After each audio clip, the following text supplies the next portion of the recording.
যে গৌতম বুদ্ধ হয়তো আমাদের নবম অবতার, একটা চেষ্টা হয়, কিন্তু এটা চেষ্টা না, এটা অপচেষ্টা।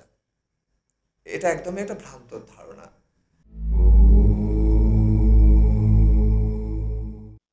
নমস্কার, ত্রিশূলে আপনাদের স্বাগত। আজকে আমাদের চর্চার বিষয় ভগবান বিষ্ণুর দশ অবতার। এই 10টি অবতার সম্পর্কে আমরা প্রায় সবাই পরিচিত, কিন্তু আজকে আমরা তার বিশ্লেষণ বৈজ্ঞানিক দৃষ্টিকোণে করব। এই আলোচনা আমাদের সংস্কৃতি ও ধর্মের পরিচিতি বাড়াতে সাহায্য করে। সুতরাং আমরা এই গুরুত্বপূর্ণ বিষয় চিন্তা ও আলোচনা করে আমাদের জ্ঞান ও বোধশক্তি প্রশস্ত করব। নমস্কার। আজকে ত্রিশূলের পক্ষ থেকে দ্বিতীয় দিনের আমরা আলোচনা চালু করব। তো আজকে আলোচনার টপিক হচ্ছে ভগবান বিষ্ণুর 10 অবতার সম্পর্কে আমরা আলোচনা করব। নমস্কার দর্শক বন্ধু, আমার ছোট ভাই বোন, আর বিশেষ করে অঞ্জনা এবং জ্যোতির্ময় উভয়কে ধন্যবাদ। আর যে টিম, ত্রিশূলের টিম, অক্লান্ত পরিশ্রম করে এরকম একটা প্ল্যাটফর্ম তৈরি করা এবং সেটিকে পরিচালনা করার চেষ্টা অক্লান্তভাবে চালিয়ে যাচ্ছে, তারা সকলেই স্নেহ এবং ধন্যবাদের পাত্র এবং পাত্রী। আম, আজকের টপিক ভগবান বিষ্ণুর অবতারবাদ বা 10 অবতার। প্রথমত বলি যে একদম ছোটবেলা থেকে আমরা শুনে এসেছি যে ভগবান বারবার ধরাধামে এসেছেন সৃষ্টিকে রক্ষা করার জন্য, এবং আগামী দিনেও আসবেন।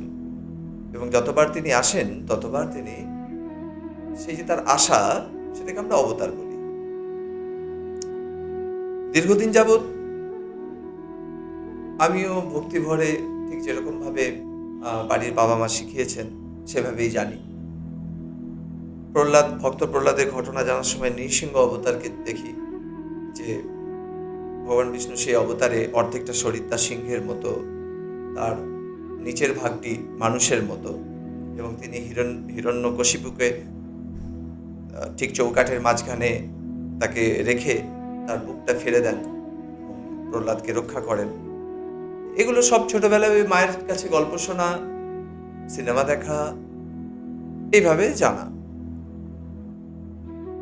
বড় হওয়ার পরে হঠাৎ এক সময় মাথাতে প্রশ্ন আসে যে এই 10 অবতারে ভগবান এরকম জীবজন্তুর আকার ধারণ করে এলেন কেন? তিনি তো ভগবান, তাকে অতীব সুন্দর মনোরম একটি বিগ্রহ রূপে আমরা পূজা করি, তিনি এমন জীবজন্তুর আকার ধারণ করে এলেন কেন? ভাবতে থাকি। তো ভাবলে উত্তর তো পাওয়া যায়। যখন উত্তরের জায়গাতে পৌঁছালাম এবং সে উত্তরে পৌঁছাতে যে যারা আমাকে পথ দেখিয়েছেন বা মার্গদর্শক আর কি, তাদের সকলের চরণে আমার প্রণাম।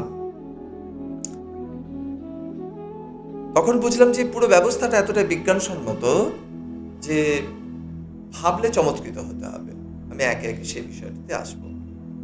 দেখুন, আপনারা যারা দুজনে এখানে উপস্থিত আছেন, আপনারা দুজনেই বিজ্ঞানের ছাত্রছাত্রী, ইঞ্জিনিয়ারিং পড়ছেন, আগামী দিনে ইঞ্জিনিয়ার হবেন। অর্থাৎ আপনাদের ব্যাকগ্রাউন্ড সায়েন্স।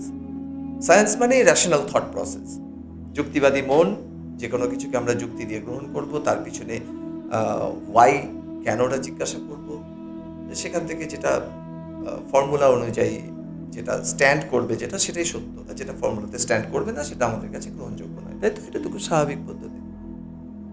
তো ভগবানের অবতারবাদ আর ডারউইনিজম বা ইভলিউশন যদি এক বলি, তাহলে হয়তো অনেকের পক্ষে মানা কষ্টকর হতে পারে, কিন্তু এটা একটু ব্যাপক আলোচনা করলে বুঝবো যে ডারউইন যেটা আমাদেরকে অনেক পরে বলেছেন, বা ডারউইন তো পুরোটা বলতে পারেননি, যে ডারউইনবাদ বা ডারউইনিজমের ওপরে সেটাকে যারা এক্সপ্লোর করেছে, তারা ইভলিউশনের যে পুরো পর্যায়টা সেটা আমাদেরকে বলেছে যে একটা সময় এরকম ছিল, তারপরে ধীরে ধীরে ধীরে ধীরে আজকের যে জীব বিন্যাস আমরা দেখতে পাই পুরো পৃথিবী জুড়ে, সেটা একদিনে হয়নি, একটা ইভলিউশনের পর্যায় পার করে আমরা এই জায়গাটাতে এসেছি।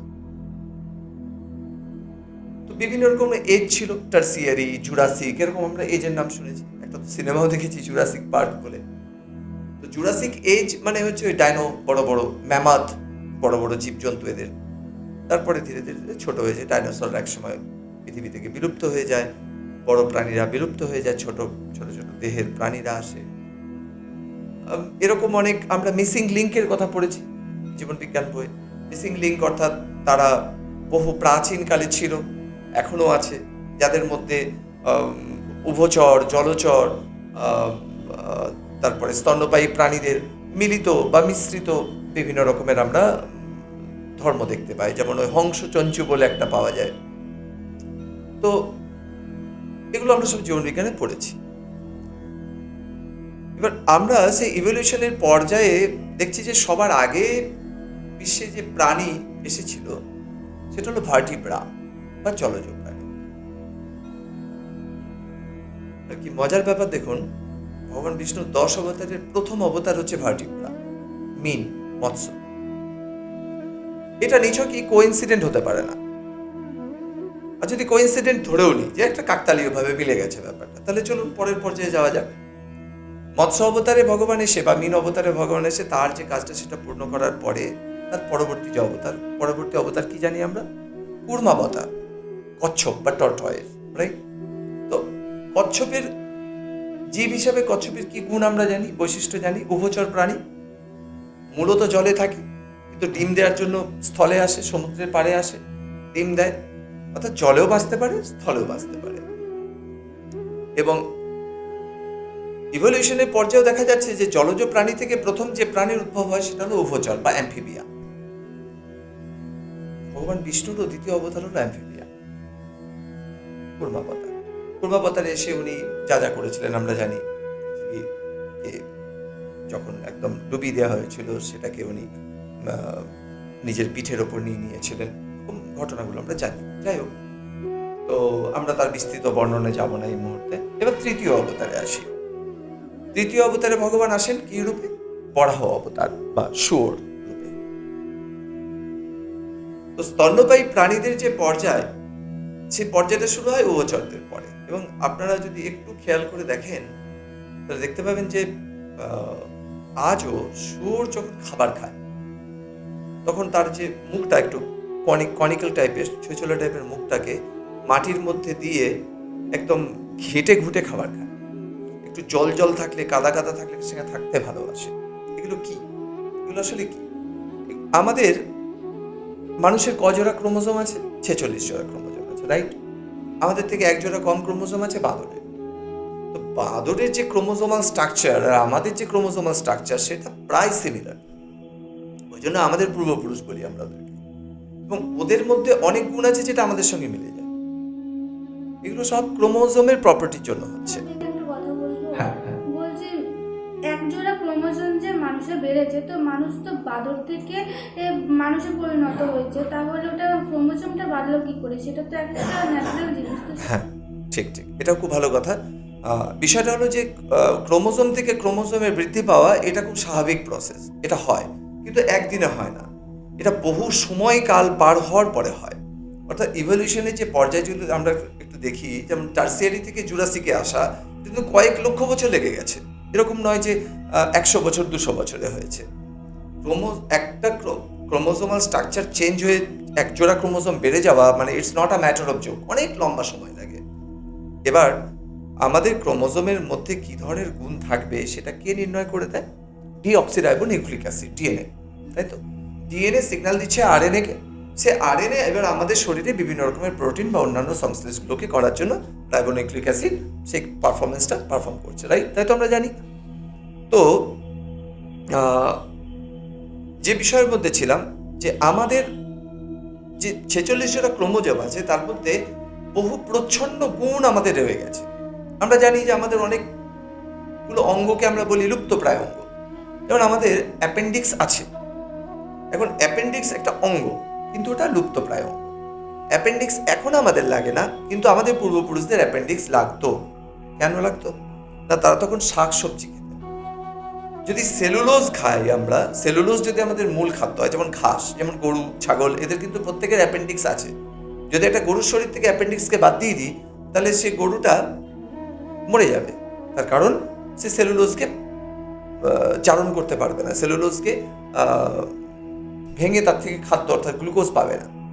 কিন্তু আমাদের শরীরে অ্যাপেন্ডিক্স লুপ্তপ্রায় অঙ্গ, আমাদের শরীরে অ্যাপেন্ডিক্স কাজ করে না। ওই জন্য আমরা যদি শাক খাই, সে শাকের ফাইবারটা শুধু আমাদের লাগে সকালবেলা পটি করার কাজে। আমাদের শরীরে শাকের ফাইবার আমরা হজম করতে পারি না, কারণ অ্যাপেন্ডিক্স আমাদের কাজ করে না।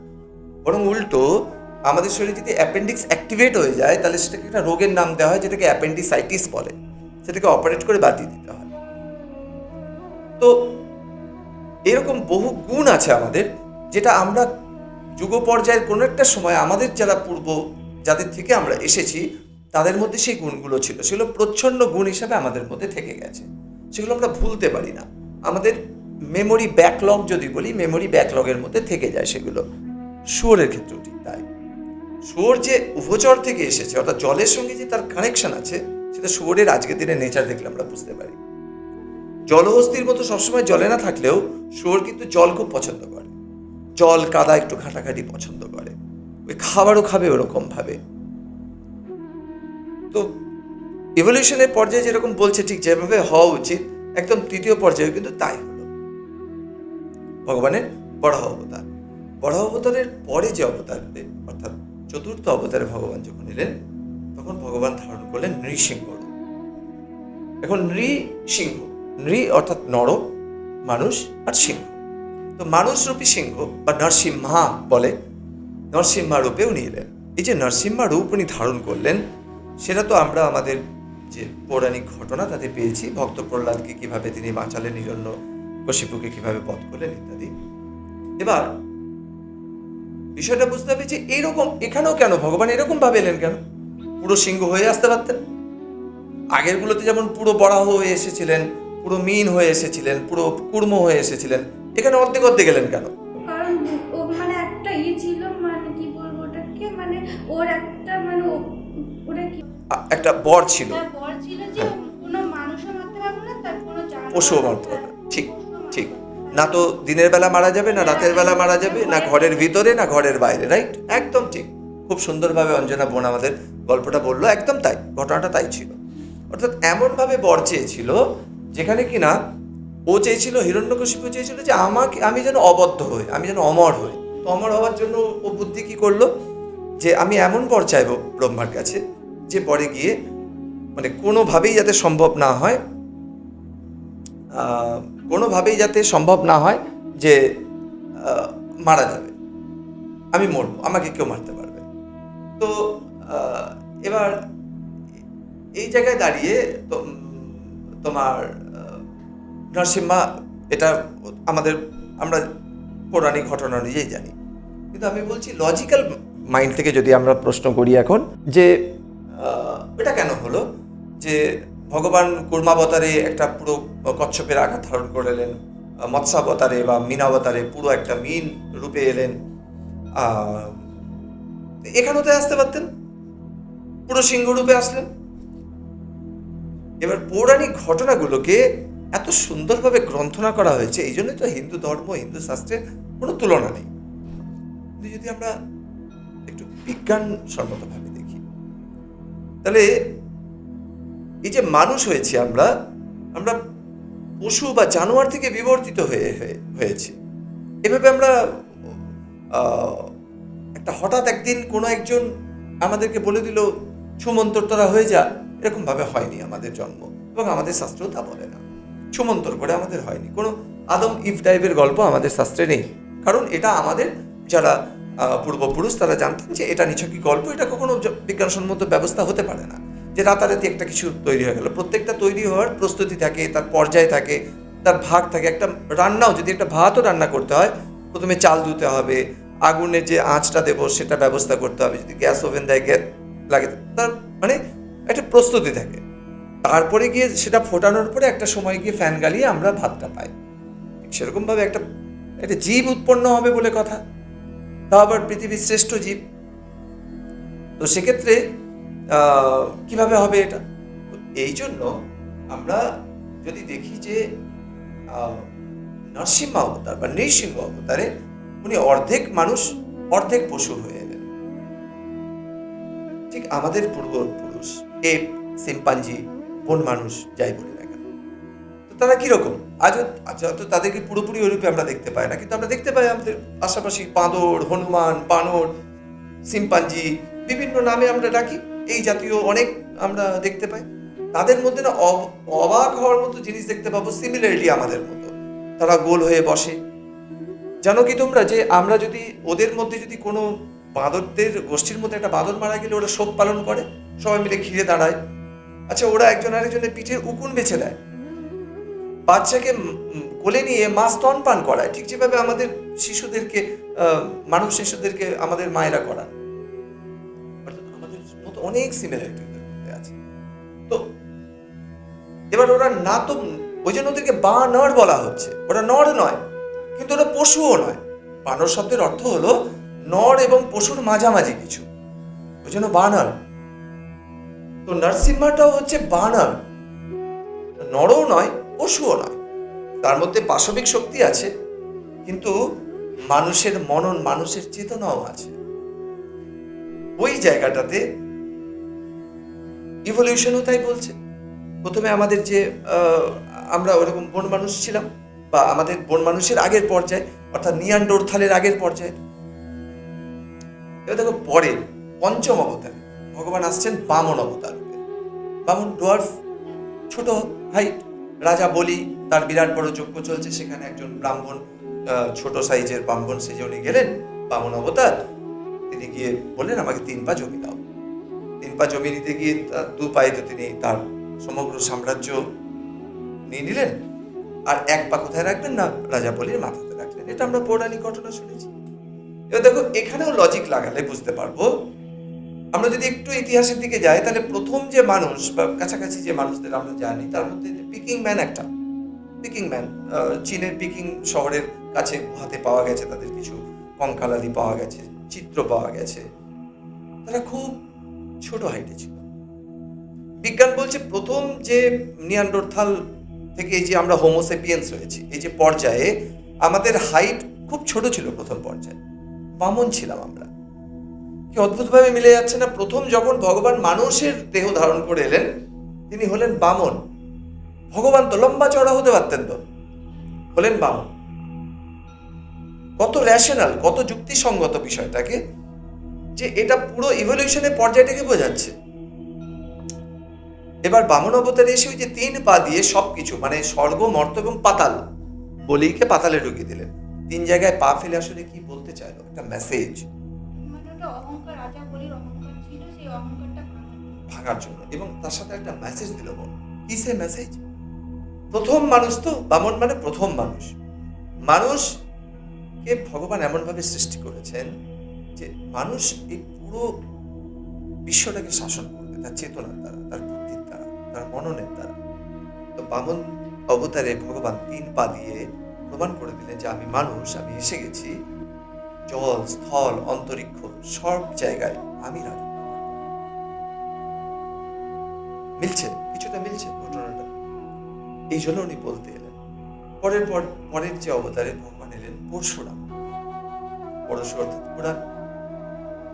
তো পরশু এত অস্ত্র থাকতে ভগবান পরশু কুড়াল কেন ব্যবহার করলেন? কারণ মানুষ যখন প্রথম, আমাদের পূর্বপুরুষ যখন প্রথম আসে, গুহা মানব ছিলেন। চাষবাস কিছু জানতেন না, চাষবাসের প্রয়োজনও ছিল না। তখন তাদের অ্যাপেন্ডিক্স যথেষ্ট সক্রিয় ছিল। তারা ফল, পাতা এইসব বন থেকে নিতেন। পরে তারা ধীরে ধীরে কাঁচা মাংস খাওয়া শুরু করলেন। তারপরে আগুনের ব্যবহার শিখলেন, একটু মাংসকে পুড়িয়ে খাওয়া শিখলেন। এগুলো আমরা পড়েছি ইতিহাসে। তার অনেক বছর পরে মানুষ চাষবাস শুরু করলো। ধরো একটা জঙ্গল, তো সারা পৃথিবী জঙ্গলে ভরা।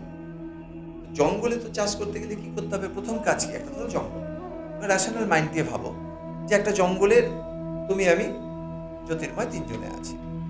তো এই জঙ্গলে যদি চাষ করতে হয়, যেখানে আমরা গাছ লাগাবো, অন্য গাছ, মানে যেটা থেকে আমরা খাদ্য পাবো, এটা ফলের গাছ বা ধান বা, প্রথম কাজ কি হবে আমাদের? প্রথমে ওই যে খাবারটা বানাবো সেই খাবারের কিছুটা হলেও জিনিসপত্র লাগবে, তারপরে বাসন লাগবে, তারপরে রান্না করার জন্য আগুন লাগবে। না, ওটা তো পরে আসছে। প্রথম চাষ করার জন্য কি লাগবে? ধরো একটা জঙ্গলের বুকে আমরা দাঁড়িয়ে আছি, তো জঙ্গল তো, তাহলে প্রথমে চাষ করতে কি লাগবে? জমিটাকে পরিষ্কার করতে হবে। তো প্রথমে জঙ্গলটাকে কেটে সাফ করতে হবে, পরিষ্কার করতে হবে। আর সেটার জন্য কি লাগবে? তাহলে পরিষ্কার করার জিনিসপত্র। কাঠ কাটতে কি লাগে? গাছ কাটতে কি লাগে? কাঠুরি বা কুড়াল লাগে, কুড়াল, পরশু, কুড়াল, পরশু লাগে।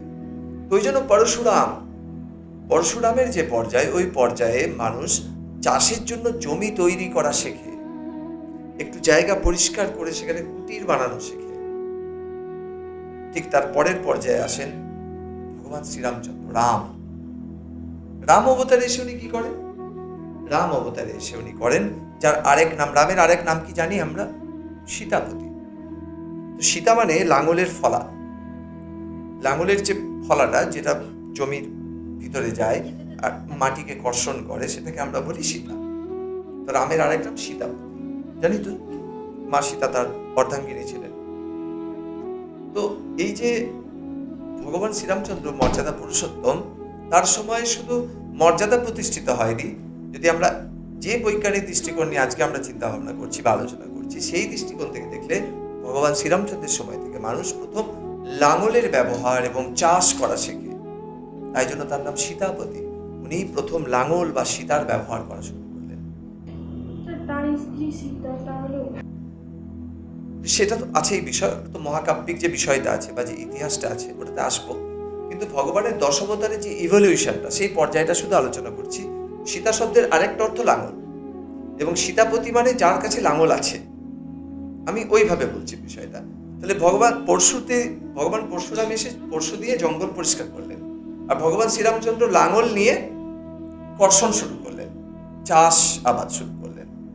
পরের পর্যায়ে আমরা জানি ভগবান শ্রীকৃষ্ণ, তিনি এলেন অষ্টম অবতারে, এলেন পূর্ণ মানব রূপে। আমরা যদি ভগবান শ্রীকৃষ্ণের জীবন যাপন দেখি, তাহলে দেখতে পাবো যে সেখানে কি নেই? বিরাট বড় বীর যোদ্ধা, দ্বারকা নামক একটি রাজ্যের তিনি ক্ষত্রিয় রাজা ছিলেন, বার্ষ্ণেয় তার বংশ। অনেক সময় ভুল করে আমরা বলি যদু বংশ বলে কোনো বংশ নেই, বার্ষ্ণেয় উনি। ওনার বংশের নাম হচ্ছে উনি বাষ্ণ বংশের, তাই জন্য বার্ষ্ণেয়। যদু বলে কোনো বংশ নেই। যদু বলে একজন রাজা ছিলেন, সেই যদুর ঘটনা আলাদা। যাই হোক, এবার তিনি একাধারে একজন দারুণ বন্ধু, আবার চ্যারিয়েটার, একজন ভালো সারথিও বটে, বিরাট বড় যোদ্ধাও বটে, দারুণ উচ্চমানের জ্যোতিষীও ছিলেন, তপস্যাও করেছেন, ভালো পিতাও ছিলেন। শাম্ব তারই একদম প্রতিকৃতি, তারই মতো দেখতে, তারই মতো গুণ সম্পন্ন পুত্র শাম্বের জন্ম দিয়েছিলেন। এবং গীতার মতো এরকম একটা মহান দর্শন মানব সমাজে চিরন্তন চলবে এরকম দিয়ে গেছেন। পূর্ণ মানবের যা যা থাকা দরকার, তার সমস্ত গুণ ভগবানের নিয়ে উনি জন্ম নেন ভগবান শ্রীকৃষ্ণের রূপে। অর্থাৎ ভগবান শ্রীকৃষ্ণের পর্যায়ে এসে ইভলিউশনের যে পর্যায়ে মানব সৃষ্টি হলো, পূর্ণ মানব, অর্থাৎ আমরা, তুমি, আমি, এটা তো অবতারবাদের এই বিষয়টাকে যদি খুব ভালোভাবে আমি আজকে যেটুকু বলতে পারলাম, তারপরও আরো এমন নয় যে আমি পুরোটা ব্যাখ্যা করতে পারলাম, আমি যতটুকু বললাম, যেটা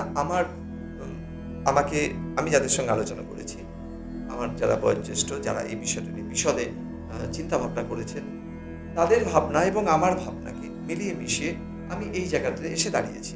তার মানে এই নয় যে this is the end point of the world. এর বাইরেও আরো অনেক সুন্দর বিশ্লেষণ থাকতে পারে।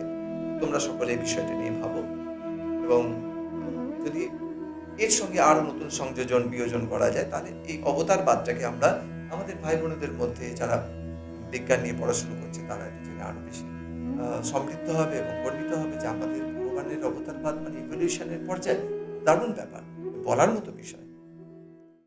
দাদা বলছি 8টা অবতার হলো, এখন আরো 2টো অবতার রয়ে গেল, সেই দুটো নিয়ে কিছু বলো। হ্যাঁ, আরো 2টা অবতার রয়ে গেল, আর তার মধ্যে তো 9টি অবতার সম্পূর্ণ হয়ে গেছে, মানে 9টি অবতারের অবতরণ ঘটে গেছে, আর একটি অবতার ভবিষ্যতে আসবে। আমরা শুনেছি কল্কি অবতারের কথা। তো মাঝখানে যে অবতার, অর্থাৎ নবম অবতার, এই নবম অবতার নিয়ে যথেষ্ট পরিমাণে একটা কনফিউশন সমাজের মধ্যে প্রচলিত আছে। এরকম একটা চেষ্টা হয় যে গৌতম বুদ্ধ হয়তো আমাদের নবম অবতার, একটা চেষ্টা হয়, কিন্তু এটা চেষ্টা না, এটা অপচেষ্টা। এটা একদমই একটা ভ্রান্ত ধারণা। ভাগবত পুরাণে বলা ভগবান বুদ্ধ এবং গৌতম বুদ্ধ এক মানুষ নন, একজন নন। তার কারণটার জন্য আমাদের একটু যুক্তিতে ফিরে যেতে হবে, এবং নবম অবতারের বিষয়টা খুব বিতর্কিত বিষয়। আমি চাইবো যে বিন্দুগুলি আমি বলবো সেগুলো নিয়ে তোমরা নিজেদের মতো করে বিষয়গুলোকে দেখো। হিন্দু শাস্ত্র তো অনেক বিরাট বড়, অনেক তার গভীরতা, অনেক তার বিস্তার। মূলত আমাদের মূল বিষয় হলো দর্শন। তো আমরা জানি, আমরা এমনি প্রচলিতভাবে জানি ষড়দর্শন, 6টা দর্শন, কিন্তু বাস্তবিক হচ্ছে 9টা দর্শন। কিন্তু তবু ষড়দর্শনের কথা বলা হয়। কেন বলা হয় জানো? কারণ ষড়দর্শন যেটা আছে, সেই সাংখ্য, ন্যায়, মীমাংসা, পূর্ব মীমাংসা ইত্যাদি, এই 6টি দর্শন বেদের অস্তিত্বকে স্বীকার করে। বেদ বলে যে কিছু আছে, বেদে বলা কথাগুলিকে একদম সার্বভৌম সত্য বলে স্বীকার করে। তাই এই 6টি দর্শনকে বলা হয় আস্তিক্য দর্শন বা আস্তিক দর্শন। তাই এই ষড়দর্শনের উপরে আমাদের সব থেকে বেশি প্রভাব, আমাদের সর্বাধিক গ্রন্থাদি এটার উপরে। কিন্তু এটা ছাড়াও আরো 3টি দর্শন রয়ে গেল। সেই 3টি দর্শন হিন্দু দর্শনেরই ভাগ। একটি হলো বৌদ্ধ দর্শন, একটি হলো জৈন দর্শন, এবং অপরটি হলো চার্বাক দর্শন। এই 3টি দর্শন বেদের অস্তিত্বকে স্বীকারই করে না, বেদের অস্তিত্বকে স্বীকারই করে না। অর্থাৎ গৌতম বুদ্ধ বেদকে অস্বীকার করেছেন। ওই জন্য এগুলোকে বলা হয় নাস্তিক্য দর্শন বা নাস্তিক দর্শন। 3টি, মোট কটা হলো 6 আর 3 9টি দর্শন আমাদের। তো হিন্দুদের মূল দর্শন 9টি, 6টি দর্শন আস্তিক্য অর্থাৎ বেদে বিশ্বাস করে, আর 3টি দর্শন বেদে বিশ্বাস করে না, তাই এটা নাস্তিক দর্শন বা নাস্তিক দর্শন। নাস্তিক মানে ন অস্তি, অর্থাৎ আস্থা নেই আমার। আর আস্তিক্য মানে যার আস্থা আছে, বেদে যার আস্থা আছে। এখানে কিন্তু ঈশ্বর, দেবতা, বিগ্রহের প্রশ্ন আসছে না, প্রশ্ন বেদ। ধরো একজন ব্যক্তি, মানে বিষয়টাকে খুব ভালোভাবে বুঝিয়ে দেওয়ার জন্য বলছে, একজন ব্যক্তি তিনি দারুণ পূজা অর্চনা করেন, প্রতিদিন ভোরবেলা উঠছেন, পূজা অর্চনা করছেন, ইত্যাদি করছেন, কিন্তু তিনি বলছেন আমি বেদ মানি না, বৈদিক কোনো প্রথা মানি না, আমি বেদ মানি না, আমি অমুক ভগবানের উপাসক। আমাদের হিন্দু দর্শন অনুযায়ী, হিন্দু যে ডেফিনেশন আমরা যদি বলি সেই অনুযায়ী তিনি কিন্তু নাস্তিক। আরেকজন ব্যক্তি কোনোদিন মন্দিরে গিয়ে পূজার্চা করেননি এবং করবেন না হয়তো, কিন্তু তিনি চিরকাল বেদকে বুকে আঁকড়ে রেখে রেখেছেন, বেদ পাঠ করেন, বেদের উপর তার আস্থা আছে, তিনি কিন্তু আস্তিক, তিনি নাস্তিক নন। আমাদের খুব বুঝতে ভুল হয় এই বিষয়টা। আমরা ভাবি যে দেবতার বিগ্রহের সামনে গিয়ে পূজার্চা করছে তিনি হলেন নাস্তিক, আর যে দেবতার পুজো করছে না বলে দেবতাকে আমি পুজো করবো না, তিনি হলেন নাস্তিক। ব্যাপারটা মোটেও তা না। ব্যাপারটা হলো যে বেদে যার আস্থা আছে সেই আস্তিক, আর বেদে যার আস্থা নেই সে নাস্তিক। বোঝা গেছে বিষয়? তাহলে গৌতম বুদ্ধ সেই হিসেবে নাস্তিক। আর শুনতে খারাপ লাগতে পারে বিষয়টা, যেটা বাস্তব আমি সেটুকু বলছি। গৌতম বুদ্ধ নাস্তিক। গৌতম বুদ্ধ সনাতন যে প্রথা, আমাদের সনাতন যে ব্যবস্থা, তার বিরুদ্ধাচরণ করেছিলেন। তার সম্পূর্ণ বিপরীতে দাঁড়িয়ে সনাতন যে ব্যবস্থা সেটাকে চ্যালেঞ্জ করার মতো। এবং সনাতন ব্যবস্থা যদি আমরা একটু ইতিহাসের প্রাচীন ইয়েতে ফিরে যাই, তাহলে দেখতে পাবো যে বৌদ্ধ ধর্মের প্রভাবে হিন্দু সংস্কৃতি নষ্ট হয়ে যাওয়ার জোগাড় হয়েছিল। পরবর্তীকালে আদিগুরু শঙ্করাচার্য যদি না আসতেন, তাহলে আজকের দিনে আমরা হিন্দু থাকতাম কিনা সন্দেহ আছে। এক কথায় বলা যায় হিন্দু ধর্মের পুনর্জীবন ঘটেছে শঙ্করাচার্যের হাত ধরে। তাহলে কোন থেকে, মানে কোথার থেকে পুনর্জীবন, কার দ্বারা হিন্দু ধর্ম সব থেকে বেশি ক্ষতিগ্রস্ত হয়েছিল? বৌদ্ধদের দ্বারা হয়েছিল, গৌতম বুদ্ধের দর্শনের দ্বারা হয়েছিল। সেই গৌতম বুদ্ধ ভগবান শ্রীবিষ্ণু নবম অবতার হতে পারেন কি? লজিক্যাল প্রশ্ন, হতে পারেন না। তো বুদ্ধ শব্দের একটা অর্থ আছে, যার বোধ হয়েছে তিনি। এখন এই বুদ্ধ কথাটা অনেক আছে, আমাদের যদি পৌরাণিক ঘটনাগুলো দেখি, বুদ্ধ শব্দ বহু আছে, বহুজনকে বলা হয়েছে বুদ্ধ বলে। তার মধ্যে ভাগবত পুরাণে ভগবান শ্রীবিষ্ণুর বুদ্ধ নবম অবতার বুদ্ধের কথা বলা হয়েছে, গৌতম বুদ্ধ নয়। তার বোধ হয়েছে ভগবান শ্রীকৃষ্ণের পরে যে বুদ্ধ ভগবান এসেছিলেন, সেই বুদ্ধ ভগবান গৌতম বুদ্ধ নয়। এই কনসেপ্টটাকে আমাদের মাথায় রাখতে হবে এবং সবাইকে সেটা বোঝাতে হবে। গৌতম বুদ্ধ আর বুদ্ধ ভগবান একটা। তো আমাদের নবম অবতারণের বুদ্ধ ভগবান, যার আমরা উল্লেখ পাবো কোথায়? ভাগবত পুরাণে, তিনি গৌতম বুদ্ধ। তার সে বোধ, তিনি শান্তির প্রতীক ছিলেন। কিন্তু শান্তি মানে এমন নয় আমাদের এই শান্তির প্রতীক মানে আমরা যুদ্ধ করব না, ব্যাপারটা এরকম নয়। অহিংসা পরম ধর্ম, নিঃসন্দেহে। ধর্ম হিংসা তথাই বাঁচা। ধর্মকে রক্ষা করার জন্য যদি হিংসা করতে হয়, সেটা তার থেকেও বেশি ভালো কাজ। অহিংসা পরম ধর্ম, অহিংসার থেকে ভালো কিছু হতে পারে না, কিন্তু ধর্মকে রক্ষা করার জন্য যদি হিংসা করতে হয়, তাহলে সেটা হলো তার থেকেও ভালো। ঠিক কিরকম, এই ঘরে আমরা 3 জন আছি, হঠাৎ এখানে একটা বড় বিষাক্ত সাপ চলে এলো। এমন সাপ যেটা আমরা সাধারণভাবে যাকে ধরতে পারবো না, কিছু করতে পারবো না। ব্ল্যাক মাম্বা, আফ্রিকান একটা ব্ল্যাক মাম্বা ঢুকে গেল, মানে ফেরোসাস।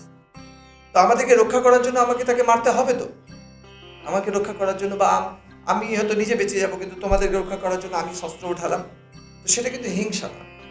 সেটা হলো আমার ধর্ম। কি ধর্ম? মানব ধর্ম, যে তোমাকে আমাকে আরেকজন মানুষকে বাঁচাতে হবে। তার জন্য যদি আমি ওই ব্ল্যাক মাম্বাকে হত্যা করি, সেটা ধর্ম হিংসা, এবং সেটা হলো তার ওই অহিংসার থেকেও পরম ধর্ম। আমি যদি তখন অহিংসার গুণগান করি যে না, আমি তো কোনো প্রাণীকে হত্যা করবো না, ওই জন্য আমি সাপটিকে মারবো না, তাহলে সেটা হলো চরমতম অধর্ম হবে। তো বুদ্ধ ভগবান শান্তির প্রতীক ছিলেন।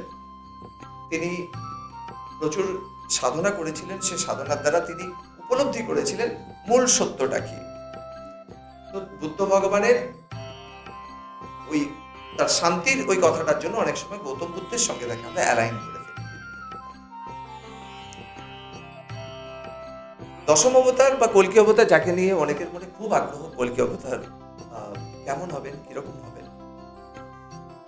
কল্কি অবতারে যাওয়ার আগে প্রথমে আমাদেরকে বুঝতে হবে যে আমাদের যে সময়কে ভাগ করার পদ্ধতি হিন্দু শাস্ত্র মতে, সেটা ভীষণ প্রকাণ্ড, অনেক বড়।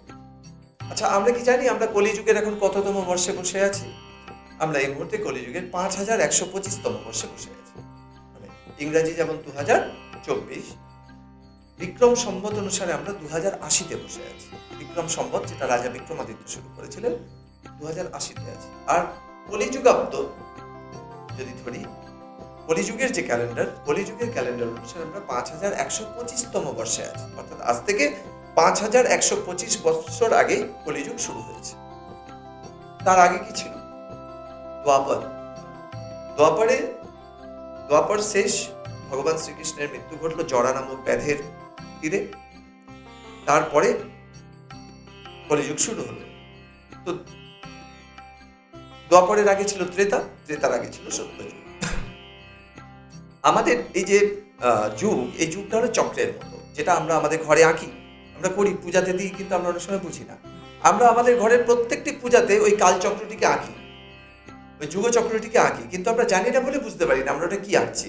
একটা মানুষের মতো দেখতে, স্বস্তিকা বলি আমরা ওটা, চারখানা হাত দিয়ে আঁকি না, ওটা 4টি যুগের সিম্বল। 4টি যুগকে আমরা কিভাবে ডিফাইন করছি, 4টি যুগের ধর্ম কিরকম হবে, কি ধরনের ব্যবস্থা থাকবে, ওই স্বস্তিকার মাধ্যমে হয়। ওটা চাকার মতো। ঠিক চাকাতে কি হয়, একটা সাইকেলের, যখন আমরা সাইকেল চালাচ্ছি, যে স্পোকটা নিচে আছে, চাকাটা ঘোরার সময় সব থেকে নিচে স্পোকটা সব থেকে উপরে যাবে, তো একটা সময় ঘূর্ণন হবে।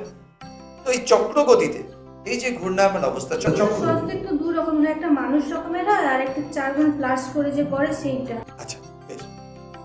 মানুষ রূপে যেটা আমরা স্বস্তিক করি, ওটা আমাদের মন গড়া, ওটা আমরা করতেও পারি, নাও করতে পারি। অনেকে বিরাট পুরুষ যেটা বলা হয়, বিরাট পুরুষকে কল্পনা করে স্বস্তিকের ওরকম একটা রূপ দেয়, যাকে অনেকটা দেখতে মানুষের মতো মনে হয়, তার দুটো ঊর্ধ্ব বাহু করা হয় এরকম, আর পায়ের অংশটা এরকম করা হয়। এটি ভুল স্বস্তিক, এটি সঠিক নয়। স্বস্তিক অর্থাৎ যেটি হলো 4টি বাহু সম্পন্ন। ঠিক অনেকটা আমরা ছোটবেলায় মনে আছে কি, আমরা সবাই খেলেছি হয়তো, ওই লাঠির ডগাতে আমরা বাঁধতাম, লাঠির ডগাতে বেঁধে আমরা ছুটতাম, আর ওটা বন করে ঘুরতো, তাল পাতা দিয়ে বানাতাম এরকম ক্রস করে। ওই এরকম করে আমি খেলনা বাজি দেখুন। হ্যাঁ, এরকম করে ঘুরিয়ে আমরা খেলা করতাম, যারা হাওয়া পেলেই ঘুরতো। স্বস্তিক হচ্ছে সেইটা, অর্থাৎ যা কালের চক্র, ঘূর্ণায়মান, ঘুরবে। যুগ পর্যায়টা এরকম ঘূর্ণায়মান। তো কলি যুগের অন্ত যখন হবে, তখন আসবেন কল্কি অবতার। তো কল্কি অবতার আসার পরে যে যুগ শুরু হবে, সেই যুগটা হলো আবার সত্যযুগ। এটা আমাদের বিশ্বাস অনুযায়ী। এখন এই যে প্রত্যেকটা যুগ শুরু হবে, যুগ শেষ হবে, তারপরে তার আগে আছে কল্প, আছে মন্বন্তর, আছে প্রতিটি কল্প আছে, প্রত্যেকটা কল্পে মন্বন্তর আছে অনেকগুলো করে, প্রতি মন্বন্তরে আবার মনু আছে একজন করে। আবার যুগের এই যে তো যুগ, মহাযুগের কথাই আসেনি এখনো। মহাযুগ আছে, মহাযুগের আবার 4-4টে করে যুগ আছে, এক একটা মহাযুগের 4-4টি যুগ আছে। তো আমরা এখন যেটা বসে আছি কলিযুগ, এই কলিযুগ শেষ হয়ে যখন সত্য যুগ আবার আসবে, সেই পর্যায়ে যিনি আসবেন তিনি হলেন কল্কি অবতার, এটা আমরা জানি। তো কল্কি অবতারের স্বাভাবিকভাবে আমরা যে ছবিগুলো দেখতে পাই সেটি কল্কি পুরাণ থেকে নেওয়া হয়েছে। কিন্তু এই কলিযুগটা কতদিন চলবে, কত বছর? হ্যাঁ, এটা খুব ভালো কথা বলেছো। প্রত্যেক যুগের তো একটা বয়সক্রম দেয়া থাকে। তো কলিযুগের বয়সক্রম দেয়া আছে 4,32,000 বছর, অনেকটা লম্বা। অর্থাৎ এটুকু নিঃসন্দেহে বলা যায়, আমরা কলিযুগের এখনো বলি না, কলির তো এখনো সন্দেহ হয়নি, এই একটা প্রচলিত কথা আছে না, তার মানে এটা কি? কলিযুগের এখনো সন্দেহ হয়নি, অর্থাৎ আমরা এখনো অনেক অনেক সময় বাকি। আমরা 5,000 মাত্র বর্ষ পার করেছি, এখনো 4,32,000 বছর সম্পূর্ণ হবে। যেটা আমরা যদি আমাদের পূর্ণ ব্যবস্থাটাকে, যেটা সম্পূর্ণ ম্যাথামেটিক্স, এবং এমন ম্যাথামেটিক্স যেটা নাসার দূরবীন আজকে দেখে বলছে অমুক দিন সূর্যগ্রহণ হবে, অমুক দিন চন্দ্রগ্রহণ হবে, আমাদের হাজারো বছরের পুরনো পঞ্জিকাতে ফিরে যাও, যখন সারা পৃথিবীর লোক সূর্যগ্রহণ চন্দ্রগ্রহণের দিন মানুষ বলি দিত, সেই সময় আমাদের পঞ্জিকাকাররা 1 বছর আগে থেকে বলে দিত বছরের অমুক দিনে সূর্যগ্রহণ হবে, অমুক দিনে চন্দ্রগ্রহণ হবে, এবং সঠিক সময় ধরে ধরে বলে দিত। আমরা তাদের সন্তান, পুরোটাই অঙ্ক, পুরোটাই হচ্ছে বিজ্ঞান। তো যাই হোক, এবার কলিযুগের একদম অন্তিম পর্যায়ে যিনি আসবেন তিনি কল্কি অবতার। কথিত আছে যে এখন কল্কি ধাম আছে, তোমরা যদি উত্তরপ্রদেশের কোনো যাও, কল্কি ধাম আছে। সে কল্কি ধামে ওখানে একটি ব্রাহ্মণ পরিবারে, ব্রাহ্মণ পিতামাতার পরিবারে ভগবান কল্কি জন্মাবেন, এবং তিনি যখন জন্মাবেন তিনি একটি তরবারি এবং একটি অশ্বের পিঠে চেপে আসবেন, এটা আমাদের কল্কি পুরাণে দেওয়া আছে, এবং তিনি এসে পাপকে নির্মূল করবেন। কিন্তু ওটা জন্মগ্রহণ করবে, তো মানে ওটা অর্শ থেকে কি করে আসবে? না, উনি জন্মের অশ্বেতে তো তিনি অশ্ব করে তিনি ঘুরবেন, অশ্বের পিঠে নিয়ে তার জন্ম হবে না। তিনি যেরকম স্বাভাবিকভাবে একটা সন্তানের জন্ম হয় সেরকমই তার জন্ম হবে। এবার কল্কি পুরাণে যে বর্ণনা দেওয়া আছে সেই অনুযায়ী তার কিছু বিগ্রহ, তার কিছু ইমেজ তৈরি করা হয়েছে। কল্কি ভগবানের পুজো হয় প্রতিদিন, কিন্তু তার জন্ম হয়নি এখনো পর্যন্ত। এবং তার জন্মের জন্য আমাদের যারা ধর্মপীঠাধীশ তারা এখন অব্দি আমাদেরকে কোনো কথা জানাননি, এমন কোনো চিহ্ন পাওয়া যায়নি যাতে আমরা বুঝবো যে কল্কি ভগবানের জন্ম হয়ে গেছে। কারণ নিয়ম অনুযায়ী এখনো তার জন্ম হতে অনেক দেরি আছে। তিনি আসবেন, তিনি এসে এই পৃথিবীটা যখন প্রচণ্ড পাপে পরিপূর্ণ হয়ে যাবে, এবং এই যে কল্কি পুরাণ তার সাথে ভবিষ্য পুরাণ বলে যে পুরাণটি আছে, যেখানে ভবিষ্যতে কি কি হবে তার কথা বলা আছে, দুটোকে যদি পাশাপাশি অ্যালাইন করি তাহলে কলিযুগের কিছু ধর্ম আছে। তো তাই না, আমরা যদি মহাভারতে যাই, সেখানে যুধিষ্ঠিরকে প্রশ্ন করার সময় যুধিষ্ঠির বলছেন আর কি, একটা জায়গা আছে বনবাসকালে যখন ধর্মরূপী বকরূপী ধর্ম এসেছেন এবং যুধিষ্ঠিরের পরীক্ষা নিচ্ছেন, সেখানে কথা হচ্ছে। তো কথা হতে হতে সেখানে কলিযুগের কীরকম ধর্ম হবে, কলিযুগটা কীরকম হবে, সেখানে ধর্মরাজ যুধিষ্ঠির তার বর্ণনা দিচ্ছেন। সেই বর্ণনার সঙ্গে আমরা মহাভারত পুরো মেলাতে পারবো। তো দেখবো সেই কলিযুগের যে ভয়ঙ্কর পাপের কথা আমরা দেখছি আর কি, মানুষের মাংস খাওয়ার মতো পর্যায়ে পৌঁছে যাবে। আমরা তার কিছু কিছু সিম্বল, কিছু কিছু দেখতে পাই। হিংসা প্রচুর বেড়ে গেছে মানুষের মধ্যে, কিন্তু এখনো পর্যন্ত মানবতা বিশ্ব থেকে চলে গেছে এটা আমরা বলতে পারি না। যখন মানবতার লেশ মাত্র থাকবে না, যখন মানুষ জানোয়ারের থেকেও অধম অবস্থায় পরিণত হবে, প্রতিটা মানুষ, একটা দুটা না, মানে তেতার একটা রাবণ হলে হবে না, ঘরে ঘরে রাবণের জন্ম হবে, প্রতিটা পুরুষের মধ্যে রাবণ, প্রতিটি নারীর মধ্যে সুপর্ণখা তৈরি হবে। এইরকম পর্যায়ে যখন পৌঁছে যাবে কলিযুগ, সেই সময় আসবেন ভগবান কল্কি, এবং তিনি এসে আমাদেরকে আবার এই পর্যায়টাকে পরিবর্তন করে নতুন পর্যায়ে ক্রম শুরু হবে, এটা আমাদের বিশ্বাস আছে। আচ্ছা, ভবিষ্য মল্লিকা কি ভবিষ্য পুরাণ? না, ভবিষ্য মল্লিকা ভবিষ্য পুরাণ নয়। ভবিষ্য মল্লিকা বলে যে গ্রন্থটি আছে, আমি নামটি ভুলে যাচ্ছি, উনি সম্ভবত, খুব যদি ভুল না করে, উড়িষ্যার একজন পণ্ডিত, উনি লিখেছেন ভবিষ্য মল্লিকা, এবং খুব আশ্চর্যজনক বই। ভবিষ্য মল্লিকার আমি পুঁথি, মেন যে ম্যানুস্ক্রিপ্ট, সেটা খোঁজার খুব চেষ্টা করেছি, পাওয়া যাচ্ছে না। কিন্তু ভবিষ্য মল্লিকা সম্বন্ধে যতটুকু এখনো পর্যন্ত আমি স্টাডি করেছি, তাতে দেখা যাচ্ছে তাতে যে প্রেডিকশন দেওয়া আছে ভবিষ্যৎ সম্বন্ধে, সেটি মারাত্মক রকম সত্য।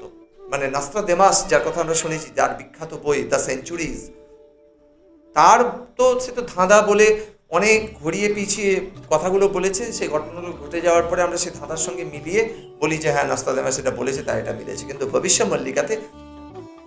মল্লিকাতে কিন্তু অনেক সঠিকভাবে তার প্রেডিকশন দেওয়া আছে। তবে ভবিষ্য পুরাণ এবং ভবিষ্য মল্লিকা এক জিনিস না, ভবিষ্য পুরাণ সম্পূর্ণ আলাদা। আচ্ছা, তবে কলিযুগে মানে এটা মানে কলি বলতে এটা কত নম্বর কলি চলছে, মানে আর এরপর আবার সপ্তযুগ আসবে, হ্যাঁ এটা হ্যাঁ কত নম্বর কলি ঠিক। চলছে? আমরা এই মুহূর্তে 14তম মন্বন্তরে আছি। তো এরকম 28 খানি হবে।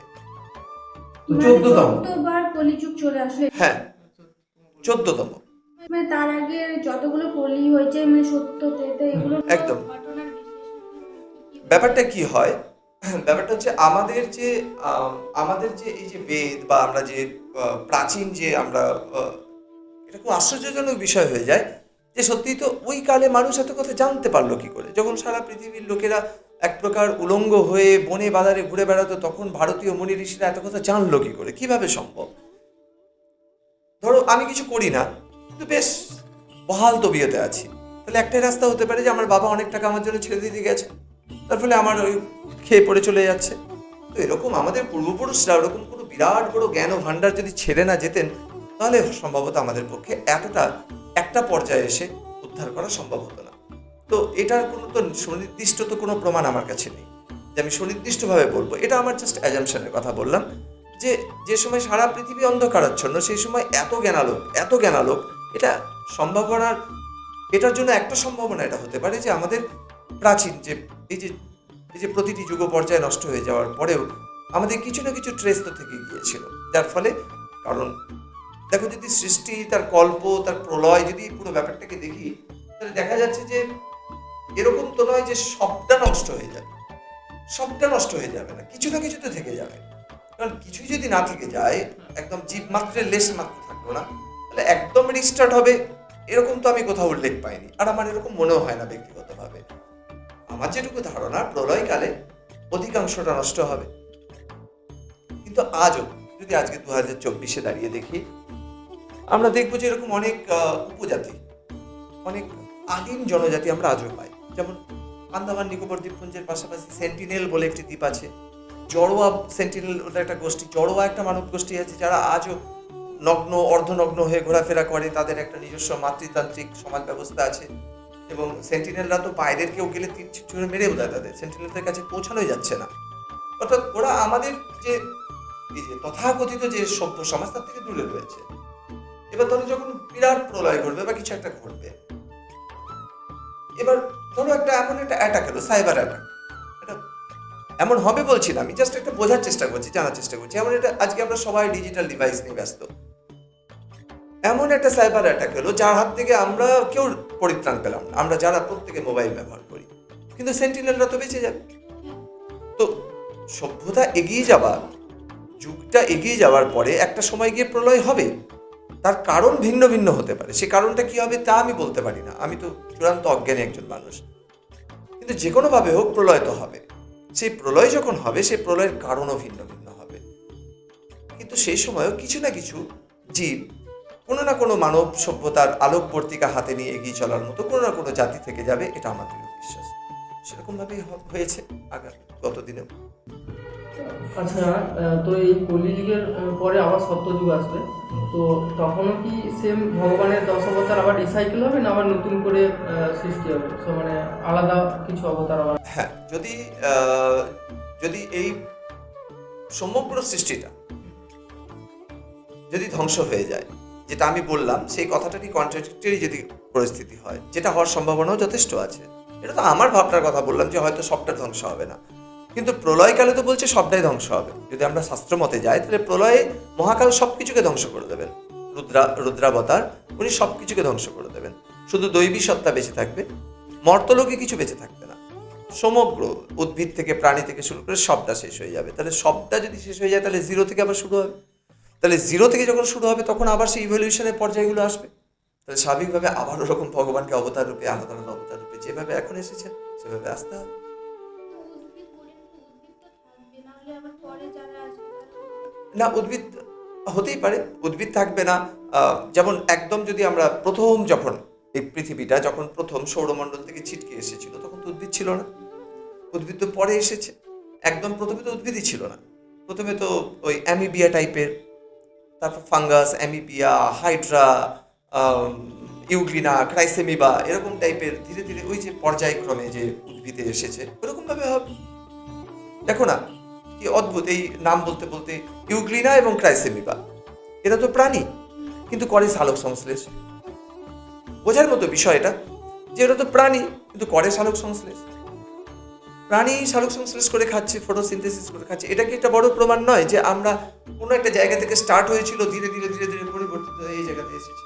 তাহলে ইউগ্লিনা প্রাণী, তার তো সে অন্যের থেকে খাবার নিয়ে খাওয়ার কথা। কিছু না হলে নিজে না তৈরি করতে পারলে অন্যের দেহ চুষে, যে কীট পতঙ্গরা যেভাবে খায় বা ছত্রাকরা যেভাবে খায়, অন্যান্য যে মাইক্রোবসরা সেভাবে খেত, নিজে নিজে খাবার তৈরি করার কি কারণ আছে?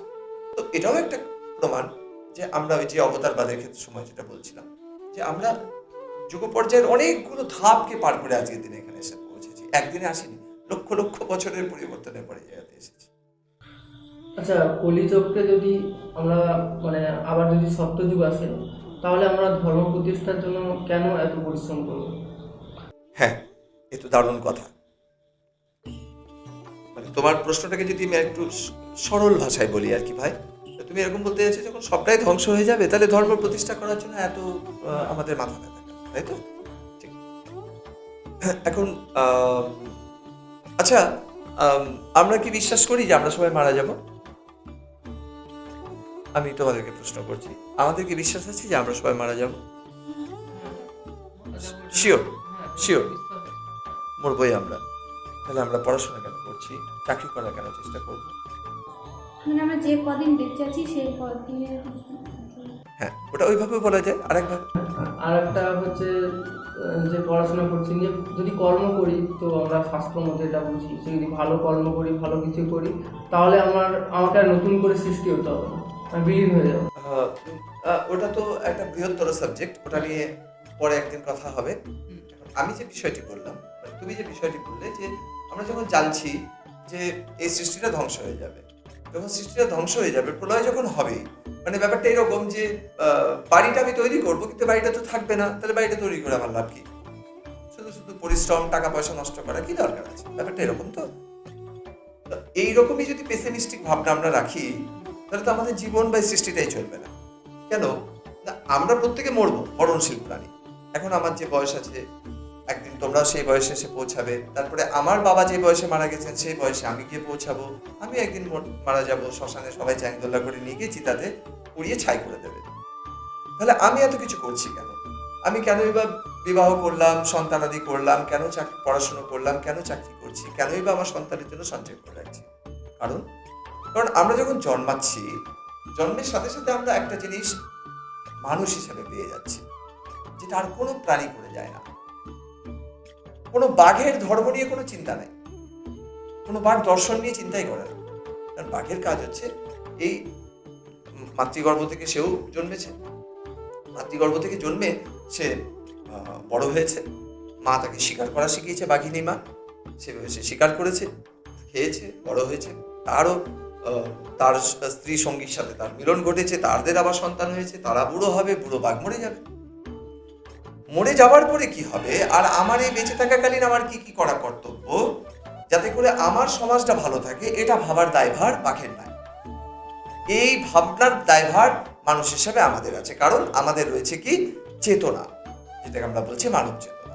আমরা জানি যে এই শরীরটা নষ্ট হয়ে যাবে, কিন্তু আমি বারবার এখানে ফিরে আসব, যেটা আমাদের গীতা কেন বলছেন, ন জায়তে ন ম্রিয়তে, তোমার জন্ম হয়নি, তোমার মৃত্যুও হবে না। কারণ আমি লৌকিক সত্তা হয়েও আমি অলৌকিক। আমার এই লোকে, এই সময়, এই মুহূর্তে এই দেহটা আছে, কিন্তু এই দেহটাই আমার সর্বসত্য নয়। আবার এই দেহটা মিথ্যাও না। কেউ যদি বলে দেহটা মিথ্যা, তাহলেও তো বড় মিথ্যা হয়ে যাবে। কারণ এই দেহটা হাইড্রোকার্বন, সালফার এসব দিয়ে তৈরি। তো হাইড্রোকার্বন, সালফার এগুলো পঞ্চভূতের, তো পঞ্চভূত মিথ্যা হবে কি করে? পঞ্চভূতের তো অস্তিত্ব আছে, আমার দেহ মিথ্যা নয়। কিন্তু এই দেহটাকে যখন আমি ভাবি যে এই দেহটাই আমি চূড়ান্ত, তখন এটা মিথ্যা বলে মানে অর্ধসত্য হয়ে যায়, অর্ধসত্য মিথ্যার থেকেও ভয়ঙ্কর হয়ে যায়। যাই হোক, তো আমরা যেমন মৃত্যু নিশ্চিত জেনেও আমাদের জীবনে বেশ কিছু কর্তব্যকে পূর্ণ করি, সাংসারিক কর্তব্য, সন্তানাদের জন্য, নিজের জন্য, ঠিক সেইভাবেই এই যুগ পর্যায়ে ধ্বংস হয়ে যাবে, আবার নতুন যুগের সৃষ্টি হবে, এটা জানা সত্ত্বেও আমাদেরকে ধর্মাচরণ করে যেতে হবে। কারণ ধর্মাচরণ আমরা করছি কিসের জন্য? কারণ এটা এমন একটা বাড়ি, যে বাড়িটা আমাকে পরিষ্কার পরিচ্ছন্ন রাখতে হবে, কারণ আমি এখান থেকে গিয়ে আবার এখানে ফিরে আসব। বোঝা গেছে? আশা করি আজকে তোমাদের যা যা প্রশ্ন ছিল তার উত্তর দিতে পারলাম। পরবর্তীতে তোমরা আবার প্রশ্ন করো। আচ্ছা, তবে শেষ করার আগে আমাদের দর্শকদের তরফ থেকে কিছু প্রশ্ন ছিল। তো আমাদের ওই আগের এপিসোড থেকে কোশ্চেন করেছিল ওরা। তো হিন্দু ধর্ম এখন বর্তমান আমরা কোন অবস্থায় দাঁড়িয়ে আছি? আচ্ছা, এ তো এত বড় প্রশ্ন যে উত্তর দেওয়ার আমি তো একদমই অযোগ্য ব্যক্তি। হিন্দু ধর্ম কোন জায়গায় দাঁড়িয়ে আছে এটা বলার শাস্ত্রীয়ভাবে আমার কোনো অধিকার নেই। কারণ আমাদের ধর্মাধীশ যারা আছেন, যারা পীঠাধীশ আছেন, অর্থাৎ শঙ্করাচার্য, যে 4টি মঠের আমরা শঙ্করাচার্যদের জানি, এই বিষয়গুলো নিয়ে তাদের বলাটাই সঙ্গত, ধর্মসঙ্গত, ন্যায়সঙ্গত বলে। তবে যদি আমি যদি ধরি প্রশ্নটা, আমি একজন হিন্দু এবং যেহেতু এই বিষয় নিয়ে আমরা আলাপ করছি, সেই বিষয় নিয়ে আমাদের কোনো ভাই বলতে চান আমি কিভাবে দেখি বিষয়টা, তাহলে আমার দৃষ্টিকোণটি বলতে পারি এবং সেটি আশা করি কোনো শঙ্করাচার্যের যে কানে গেলে তিনি আমাকে ক্ষমা করে দেবেন। আমি আমাদের হিন্দু হিসাবে আমাদের ভবিষ্যৎকে আমি বর্তমান এবং ভবিষ্যৎ উভয়টিকে আমি খুব উজ্জ্বল হিসাবে দেখছি। সারা পৃথিবী জুড়ে আমরা দেখতে পাচ্ছি এটা রিসারেকশন হয়েছে।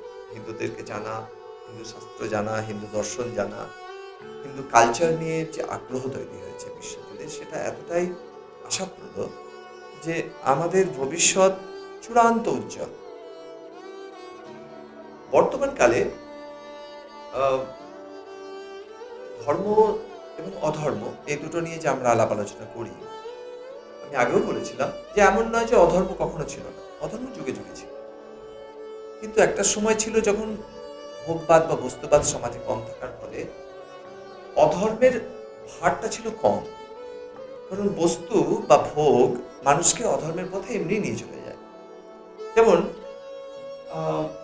আজকে যদি একটা খুব সাধারণ উদাহরণ দিচ্ছি, একটা খুব খারাপ ভিডিও ক্লিপিংস এলো, যেহেতু আজকে সবার হাতে হাতে অ্যান্ড্রয়েড মোবাইল আছে, আবার সবার কাছে খুব সস্তার ইন্টারনেট আছে, এটা খুব খারাপ একটা ভিডিও, সেটা চোখের নিমেষে ভাইরাল হয়ে যায়। ভাইরাল হওয়ার অর্থ প্রত্যেকের হাতে হাতে পৌঁছে যাওয়া, অর্থাৎ একটা বাজে জিনিস খুব তাড়াতাড়ি স্প্রেড হয়ে যায়। এটা কেন হচ্ছে? বাজে জিনিস স্প্রেড হচ্ছে কি করে তাড়াতাড়ি? একটা বস্তুর দ্বারা, একটা ভোগের বস্তুর দ্বারা। যদি উল্টোটা হতো, যদি অ্যান্ড্রয়েড না থাকতো আমাদের হাতে, তাহলে এমন নয় যে ওই ক্রাইমটা যে করেছে, অর্থাৎ একটা ভিডিও ফুটেজকে শ্যুট করেছে, ওটা হতো না। ওটা হতো, কিন্তু ওটা একটা সীমাবদ্ধ গোষ্ঠীর মধ্যে থাকতো, হয়তো 2 জন 4 জন 5 জন 10 জনের মধ্যে থাকতো। এখন সেটা লক্ষ লক্ষ কোটি কোটির মধ্যে ছড়িয়ে যাচ্ছে। তো বস্তুবাদ বা ভোগবাদের এটা হলো ম্যাজিক, ব্ল্যাক ম্যাজিক। ভালো মানুষ ম্যাজিক না? প্রশ্রয় দিচ্ছে তাই বাড়ছে। হ্যাঁ, ব্ল্যাক ম্যাজিক। ব্ল্যাক ম্যাজিকের অর্থ হলো এটা খারাপ। অর্থাৎ যত আমরা এইভাবে বস্তুবাদের দিকে, ভোগবাদের দিকে এগিয়ে যাব, তত আমরা বেশি বেশি পরিমাণে আমরা হয়ে যাব পাপের দিকে বা অধর্মের দিকে চলে যাব। তো বর্তমান কাল, এখন আমরা চতুর্দিকে যেখানে দেখছি বস্তু, আমরা এই স্টুডিওটা বানিয়েছি কারণ প্রচুর বস্তু রয়েছে। এখন এই বস্তুর প্রয়োগটা আমরা কিভাবে করবো তার উপরে নির্ভর করে এর ক্রিয়াশীলতা। একটা এই মাইক্রোফোন, এই ফোন, ক্যামেরা, এরা কি তো নিজে থেকে হেঁটে নিজে থেকে কি কোনো কিছু পারফর্ম করে যা আমাদেরকে খারাপ করতে পারে? আমাদের অপারেশনের উপরে, আমাদের মস্তিষ্ক যেভাবে বলছে সেভাবে। যেমন E=mc², এই জেনারেল রিলেটিভিটির এই ফর্মুলেশনটা করার সময় অ্যালবার্ট আইনস্টাইন একবারের জন্য ভাবেননি যে এইটা দিয়ে একদিন প্রজেক্ট ম্যানহাটন হবে, আর সেটা দিয়ে হিরোশিমা বা নাগাসাকিতে বোমা ফেলা হবে আর লক্ষ লক্ষ মানুষ মারা যাবে। এটা কোনোদিনই অ্যালবার্ট আইনস্টাইন ভাবেননি। যদি তিনি জেনারেল রিলেটিভিটি মাথায় আসার সময় যদি তার মাথাতে এটাও তিনি যদি ভবিষ্যৎ দেখতে পারতেন যে এই আমার এই E=mc² দিয়ে একদিন হিরোশিমা এবং নাগাসাকি নামে 2খানা শহর ধ্বংস হয়ে যাবে, লক্ষ লক্ষ 30 লক্ষ মানুষের জীবনহানি হবে, তাহলে উনি ওই E=mc² নিজের মধ্যে হজম করে রেখে দিতেন, বিশ্বকে বলতেন না। উনি তৈরি করলেন যে একটা বাজে কনসেপ্ট, একটা মিথ্যা ভুল কনসেপ্ট, যে ভর আলাদা, শক্তি আলাদা, দুটো আলাদা আলাদা, দুটোই নিত্য কিন্তু দুটো আলাদা আলাদা। উনি এসে দুটোকে অ্যামালগামেট করলেন, প্রমাণ করলেন যে দুটো আলাদা আলাদাভাবে নিত্য না। যদি আলাদা আলাদাভাবে দেখি তাহলে দুটোই অনিত্য। অর্থাৎ যা প্রথমে ভর ছিল তা আদিতে থাকবে, এটা হতে পারে না, আর যা প্রথমে শক্তি ছিল তা আদিতে থাকবে, এটা হতে পারে না। কিন্তু ভর এবং শক্তি মিলিতভাবে প্রথমেও যা ছিল শেষেও তাই। এটাকে উনি প্রতিষ্ঠা করলেন। কত একটা গ্রেট থট থেকে উনি এটা তৈরি করলেন, কিন্তু আমরা কাজে লাগালাম আটম বোম বানানোর জন্য, বড় বড়। সেরকম বস্তুবাদ যন্ত্রবাদী জগতের ফলে, আমরা বস্তুর সঠিক ব্যবহার না করার ফলে অধর্ম প্রসারিত হচ্ছে।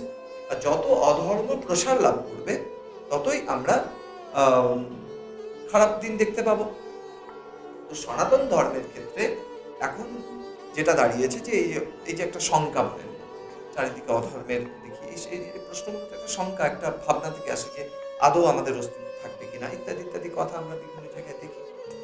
একদম দৃঢ়তার সাথে বলতে পারি, সনাতন শব্দ তো, আমরা সনাতনী হিন্দু, আমাদের অস্তিত্ব আদিতেও ছিল, আমাদের অস্তিত্ব এই বিশ্ব যদি কখনো শেষ হয়, সেই প্রলয়ের চূড়ান্ত মুহূর্ত অব্দি আমরা থাকি, নিঃসন্দেহে থাকতে পারো।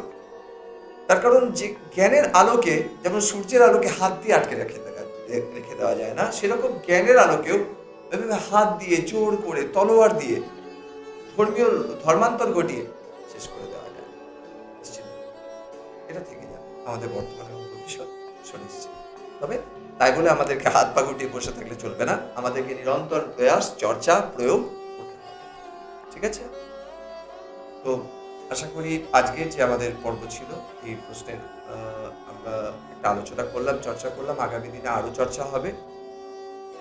যারা দেখছেন দর্শক ভাই বন্ধু, আপনাদেরকে একটা অনুরোধ আছে আমার, সেটা হলো যে প্রত্যেকটা এপিসোডের শেষে আমি বলবো প্রশ্ন করুন, আমাদেরকে প্রশ্ন জানান। ভাইয়েরা যে বিশাল উদ্যোগ নিয়েছে, ভাই বোনেরা মিলে, এদেরকে আপনারা প্রশ্ন পাঠান, এরা আরো কি কি আছে শেষে যে আউটরো দেবে তাতে বলবে। আপনারা সবাই ভালো থাকবেন। সার্ভে সুখী। অসংখ্য ধন্যবাদ দাদাকে এইভাবে সময় দেওয়ার জন্য। তাছাড়া ক্যামেরার উপার থেকে যারা দেখছেন ওনাদেরকেও অসংখ্য ধন্যবাদ। আর এইভাবে আপনারা ত্রিশূলের পাশে থাকবেন। ভবিষ্যতে এটাকে নিয়ে, এই ত্রিশূল নিয়ে আমাদের অনেক বড় কিছু ভাবনা আছে, তো আমরা চেষ্টা করছি কতটা কি করতে পারি। তার সঙ্গে দাদাকে তো আমরা ছাড়ছি না, দাদার থেকে আমরা আরো অনেক কিছু জানবো। আর ক্যামেরার ওপার থেকে যারা দেখছেন, আপনাদের যদি কিছু কোশ্চেন থাকে বা কিছু সাজেশন থাকে, তো আপনারা আমাদের ডেসক্রিপশনে মেল আইডি দেওয়া থাকবে, ওখানে আপনারা মেল করে জানাতে পারেন। আর দয়া করে লাইক, কমেন্ট, শেয়ার করতে ভুলবেন না। থ্যাংক ইউ, নমস্কার।